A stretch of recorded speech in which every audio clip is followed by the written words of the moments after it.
Mi nombre es Francisco Shospa Sánchez. Venimos aquí a ver una falla. Tenemos una terminal dañada aquí en la subestación principal de servicios generales de esta plaza comercial. Aquí tenemos la planta de emergencia que va a entrar en estos momentos. Vamos a hacer la transferencia. Acércate, aquí tenemos el control de la planta de emergencia y ahorita que nos digan que ya están fuera elevadores y todos los servicios generales, vamos a poder hacer la transferencia para que no tengan muchos problemas. Por acá tenemos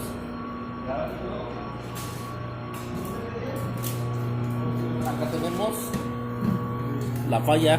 Prende la lamparita para que se vea. Dale. Aquí en esta terminal es donde tenemos el brinco de corriente. Ahorita el servicio está energizando el transformador para que nosotros podamos hacer ese trabajo. Tenemos que librar en esta parte de acá. Tenemos que abrir el seccionador, que es combustibles y es un interruptor en aire. Aquí puedes acercar la pantalla para que se pueda ver. Pega al vídeo para que se vea. Ese que está internamente, pégalo bien. Allá adentro tenemos el seccionador, que es un seccionador en aire. Ajá. Aquí tenemos la palanca y el mecanismo. Después de que abramos el seccionador en aire, tenemos las cuchillas que son con carga de operación sin carga.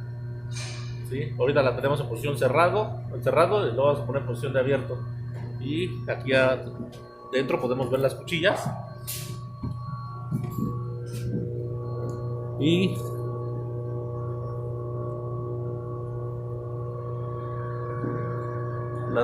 las cuchillas son, ¿se ve? poquito. Las cuchillas las tenemos allá adentro. Ahorita tomaremos un video cuando ya esté. Ya, ponle parar y continuamos ahorita.